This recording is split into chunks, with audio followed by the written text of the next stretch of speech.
Bismillahirrahmanirrahim. Hamdan wa syukran lillah. Asyhadu an la ilaha illallah wa asyhadu anna Muhammadan abduhu wa rasuluh alladzi la nabiyya ba'dah. Muslimah, kalaulah boleh saya bertanya nih, apa nih yang sedang Antuna inginkan saat ini? Apa yang sedang Antuna cita-citakan saat ini? Apa yang sedang Antuna impikan untuk saat ini? Apakah Antuna juga sedang memiliki masalah yang besar dan menurut Antuna tidak bisa menghadapinya dengan baik? Maka bersyukurlah bahwa kita hari ini telah Allah pilih untuk berada di bulan yang mulia, bulan yang penuh keistimewaan, bulan yang menghadirkan berbagai solusi. Dan alhamdulillah hari ini Allah pilih kita berada di bulan Ramadan ini, bulan yang sangat istimewa, bulan yang sangat baik, yang terpilih dari 11 bulan yang lainnya. Dan Masya Allah, di bulan Ramadan yang terbaik itu ternyata ada satu malam yang terbaik di antara malam-malam di bulan Ramadan juga yang terbaik, yaitu malam Lailatul Qadar. Apa saja nih keistimewaan dari malam Lailatul Qadar itu? Yang pertama adalah bahwa malam Lailatul Qadar adalah saat diturunkannya Al-Quran. Al-Quran yang mulia diturunkan juga pada malam yang mulia. Maka Allah pun meminta kepada kita, kepada seluruh umat muslim hingga akhir zaman untuk memuliakannya di setiap akhir Ramadan. Agar apa? Agar kita menjadi orang-orang yang mulia seperti halnya Al-Quran yang mulia. Yang kedua adalah malam Lailatul Qadar adalah malam pengguguran atas dosa-dosa kita yang sangat banyak. Masya Allah, hari ini Allah amanahkan kita dengan berbagai macam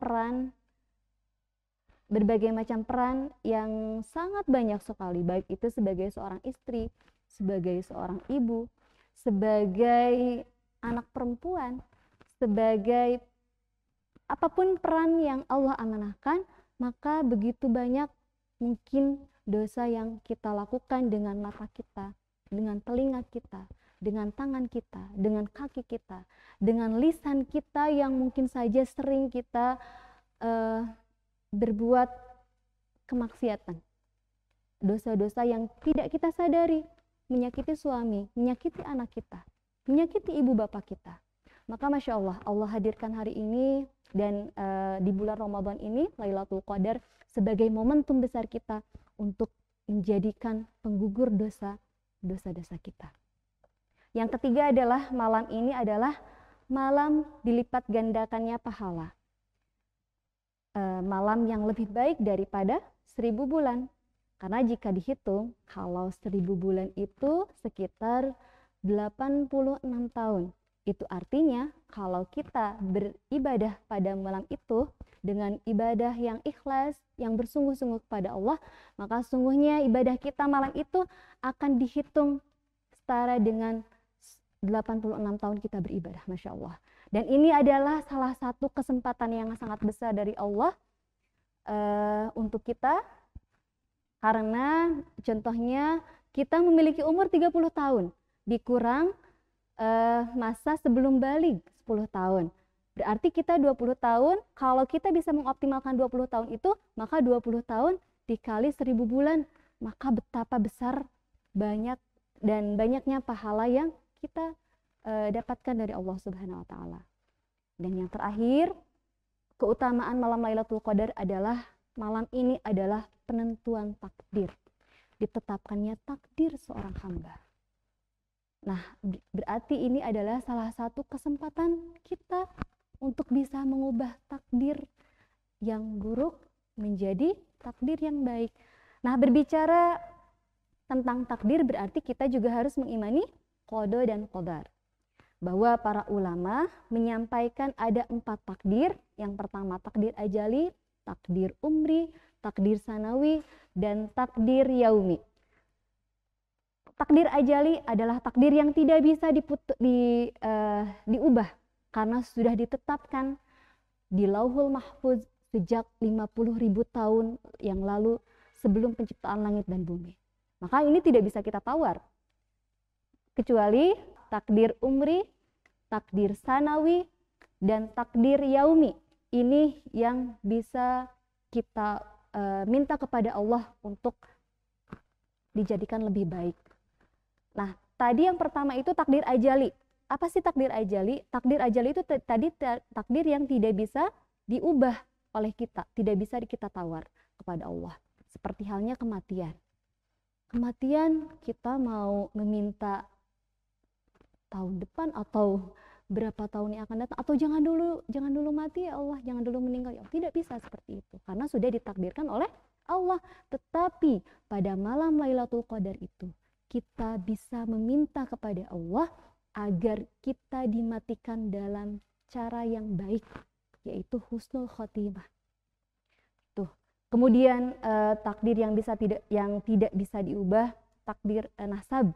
Dari mana kita dilahirkan, dari siapa kita dilahirkan, kita tidak bisa meminta kita ingin dilahirkan oleh A, B, C, tidak bisa seperti itu.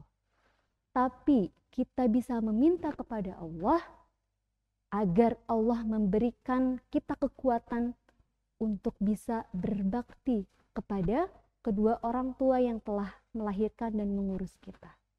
Dan yang terakhir adalah takdir yang tidak bisa diubah itu adalah jasad, penentuan jasad, baik laki-laki atau perempuan kita tidak bisa memilih. Tapi kita bisa meminta kepada Allah saat Allah menentukan kita untuk menjadi seorang akhwat, seorang muslimah. Maka kita minta kepada Allah agar apa? Agar bisa memberikan kekuatan untuk memerankan dengan baik menjadi seorang istri yang soleha, menjadi ibu yang soleha, menjadi anak perempuan yang berbakti dan soleha, dan peran-peran yang lain yang Allah amanahkan. Nah, itu takdir yang tidak bisa kita tawar. Sementara takdir yang bisa diubah adalah takdir yang telah Allah tentukan dengan sebab dan akibat. Sementara jalannya kita yang memilih. Seperti nasib surga atau neraka, seperti miskin atau kaya, seperti pintar atau bodoh, kita yang memilih sebetulnya. Tapi Allah yang memberi ketentuannya. Misal, apa yang menyebabkan kita masuk surga? Sebabnya adalah kita bisa masuk surga karena kita memilih jalan yang baik, jalan amal soleh, jalan kebaikan. Begitu juga saat kita ingin mengubah dari miskin ke kaya, Allah sudah memberikan ketentuannya bahwa manjadda wajada. Barang siapa yang bersungguh-sungguh maka dia berhasil, maka dia akan mendapatkannya. Jadi Allah memberikan ketentuannya, tinggal cara kita mencapai kesuksesan itu kita yang menentukannya. Ya, seperti itu. Kemudian untuk bisa mengubah takdir menjadi lebih baik, Rasulullah sendiri memberikan petunjuk dalam sebuah hadis Hasan yang diriwayatkan oleh Al-Hakim dari kitabnya Al-Mustadrak, bahwa la yaruddu qadaru illa du'a. Artinya tidak ada yang bisa menolak atau mengubah takdir kecuali doa. Nah, inilah muslimah. Doa adalah senjata kita. Senjata untuk bisa mengubah takdir yang buruk menjadi lebih baik. Inilah pentingnya doa, ahamiyatud doa. Karena doa itu adalah bagian dari ikhtiar. Bagian dari ikhtiar untuk mendapatkan takdir yang baik. Dan memilih takdir yang baik itu adalah perintah. Dan itu adalah bagian dari keimanan kita kepada qada dan qadar. Maka akhwat muslimah, para pemudi yang solehah, ini adalah kesempatan emas yang sangat besar untuk kita, yang sangat mahal untuk kita lewatkan begitu saja. Kita harus mempersiapkannya dengan matang. Kita berusaha bersungguh-sungguh untuk mempersiapkan kehadiran malam Lailatul Qadar ini. Agar kehidupan kita lebih baik, agar takdir kita lebih baik, dan dunia akhirat kita lebih baik. Apa sajakah persiapan kita dalam menyambut malam Lailatul Qadar itu? Yang pertama adalah kita mempersiapkan lembaran-lembaran doa. Ini yang sering kita lupakan. Ya, memang bangun di malam Lailatul Qadar, tapi dia karena tidak menyiapkan list doanya, list keinginannya, list harapannya, kadang suka terlewat. Maka ini adalah salah satu bagian penting bagaimana kita menyiapkan doa apa saja yang mau kita panjatkan kepada Allah, keinginan apa saja yang mau kita sampaikan kepada Allah, impian apa saja yang kita inginkan di tahun depan. Karena malam ini adalah malam penentuan takdir selama 1 tahun. Nah, bagi kita muslimah, bagi kita pemudi, kita mungkin ini adalah salah satu kesempatan penting untuk mendoakan takdir yang lebih baik untuk kita dan takdir untuk orang-orang yang kita cintai. Kita berdoa kepada Allah agar takdir suami kita lebih baik lagi, sukses, kesuksesannya.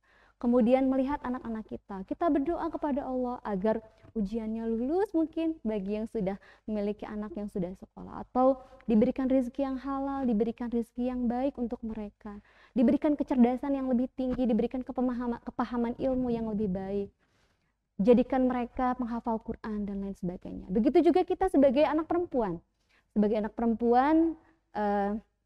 yang kita meminta doa kepada Allah agar menyehatkan orang tua kita dan memberikan mereka tempat yang terbaik di sisi Allah Subhanahu wa taala. Jadi, pertama apa? Siapkan list doa atau munajat kita kepada Allah Subhanahu wa taala.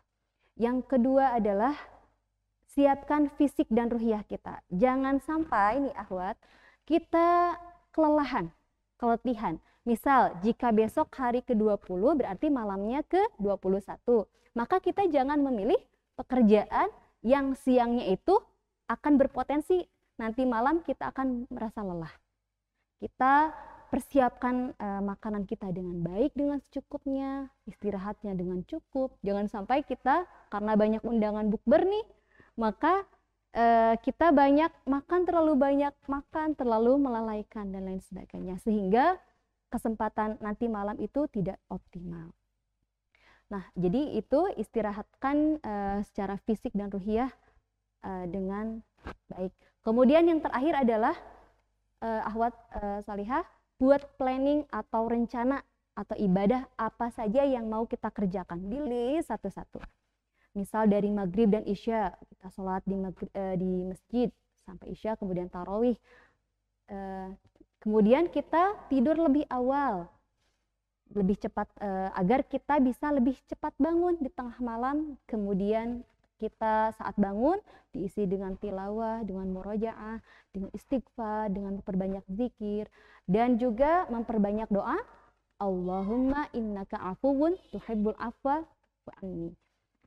Nah, itu tips-tips bagaimana kita menyiapkan diri kita untuk menghadapi malam yang spesial, malam emas, malam yang sangat berharga. Inilah kesempatan emas, jangan disia-siakan agar kita menjadi orang-orang yang mulia di sisi Allah, agar kita menjadi orang-orang yang Allah pilih untuk diampuni dosa-dosanya, agar kita menjadi orang yang terpilih untuk bisa beribadah dengan berkualitas dan dihitung selama 1000 bulan. Dan yang terakhir, malam itu kita menjadi orang-orang yang terpilih, yang Allah wujudkan segala cita-cita, keinginan, dan harapan kita di 1 tahun ke depan. Gitu dari saya. Mudah-mudahan Allah mudahkan, Allah berikan kesehatan kepada kita semua. Aqulu qouli hadza wa astaghfirullah li wa lakum. Assalamualaikum warahmatullahi wabarakatuh.